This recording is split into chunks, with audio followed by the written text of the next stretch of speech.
Well, as they say, it's Friday, but Sundays are coming. I love that. And it's true. It's Friday. You made it. You made it to the end of the week. And we're almost to the end of the month. Can you believe? I can't believe it. It just seems like we sit down, we do these, we're just the calendar, we're just turning pages. Well, I hope you're growing closer to the Lord every month, every day. More of Jesus, less of us. That's the goal. And as we go through the Word goes through us. It's changing us. It's transforming us. It's showing us more of who Jesus is, more of His love, His grace, His mercy, giving us an eternal perspective. So many blessings come with studying through the Word of God regularly and daily. It's like the manna that the children of Israel would go out and receive every day. It was there. It was available. They just had to go out and take it. And here we are this morning coming to the Word of God, trusting that God has a word for us. Well, here in 1 Timothy chapter 4, Paul is continuing to encourage Timothy in his ministry. And in chapter 4, in verse 12, he tells Timothy something that he needs to stop doing. Stop doing? He told him a lot of things he should be doing. Now he tells him, hey, there's something you need to stop doing. You need to stop people from doing this. Well, what is that? He tells us in verse 12, let no one despise your youth, but be an example to the believers in word, in conduct, in love, in spirit, in faith, and in purity. Apparently, there were those within the congregation where Timothy was ministering that did not respect Timothy because of his age. Perhaps he was called into the ministry as a younger man than most people in his congregation. And when Paul says, let no one despise you, the implication is they were. And Paul's saying, hey, tell the people to stop doing that. Don't let that go on. That's not the way to conduct yourself in the house of God. Don't let them step on you. Don't let them do that. There's no reason for that. You're shepherding these people. You're feeding these people. They shouldn't disrespect you. So make sure that you tell them to stop doing that. Let no one despise your youth. You know, for me, I was called into the ministry at a young age. I was a senior pastor by the time I was 25. And I remember, starting a church in a place where there were churches everywhere and denominations were very influential. And I came in with a non-denominational church, Calvary Chapel, starting with just a few people in a living room and then moving to a recreation center and other places until we had our own building and property. But people would come in those early days and they would come into the church and they had an idea, preconceived idea of what a pastor looked like, what age he should be, in order to really be able to receive from him, etc.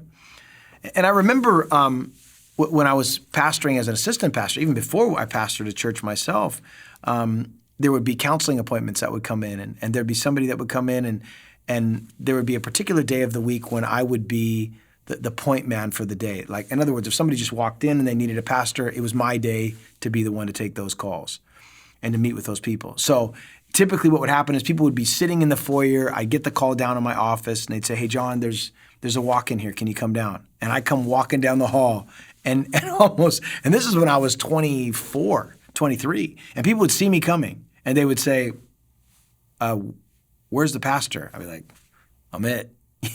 And then they'd say, was there somebody else we could talk to? I'm like, if you want somebody else who's older and wiser, we got another guy. And sometimes they would want to talk to somebody else. They'd feel like, I'm not talking to this kid. What does he know? And I used to get bummed out. Hey, let nobody despise your youth. What do you think about this? But I just after a while, I just kind of accepted it. Then when I pastored a church on my own, people would say, where's the pastor? And I'd say, I'm here. And they'd say, no, not the youth pastor. Where's the pastor? I said, I'm the pastor. And typically what would follow in this particular part of the country where I was pastoring, well, what seminary did you go to? Do you have your MDiv? Do you have your degree? Are you a doctor? No, I'm a janitor. What do you want me to say? I'm a servant. I'm a pastor. I'm a shepherd of this church. And over time, people don't say that as much anymore. Now they know. That's because I'm getting older. But Paul tells Timothy, listen, don't let anybody despise your youth. When I was working through those early days in the ministry, this verse was very encouraging to me because what Paul said to Timothy, I applied to my life. He said, you need to be an example. You need to be an example to the believers. You don't have to assert your authority. You don't have to say, hey, stop despising me. You just be an example. How? In the words that you speak, in the love and the conduct that you have towards those people, in spirit, in faith and purity. You live that life.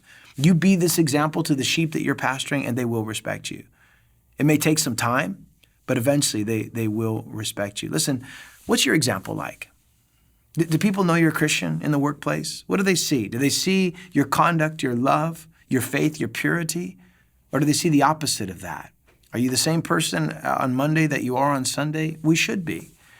And so Paul's exhorting Timothy, be an example. And then he says, till I come, give attention to several things. Reading, that is reading the Word of God, exhortation, and to doctrine. These things are important. Timothy, this is your job. Again, re-emphasizing, this is what you're to be doing. Preach the Word, teach the Word, give attention to these things. Don't get sidetracked. Don't get sidetracked on all these lesser things. Don't let anybody lead you into false doctrine. Don't get caught up in this side thing that has nothing to do with the main thing. Keep the main thing, is what he's telling Timothy. And then he says further on, don't neglect the gift that's in you, which was given to you by prophecy, the laying on of the hands of the eldership. Meditate on these things. Give yourself entirely to them, that your progress may be evident to all, and take heed to yourself and to the doctrine. Continue in them, for in doing you will save both yourself and those who hear you. I mean, this exhortation to Timothy, this is your job. First of all, don't neglect the gift that's in you. God has given you a gift. What gift has God given you? Are you neglecting it? Are you using it? How are you serving the Lord? Are you exercising those gifts? Are you using them? Are you just kind of gone dormant? Well, I'll leave that to somebody else. Paul tells Timothy, you need to continue, not to neglect the gift. And for Timothy, there was laying on of hands. God had called him to something specifically, and he needed to operate in that. And he was to meditate, that is, think about these things, give himself to these things. And by doing this, being faithful, Paul said, listen, everybody's going to see your progress.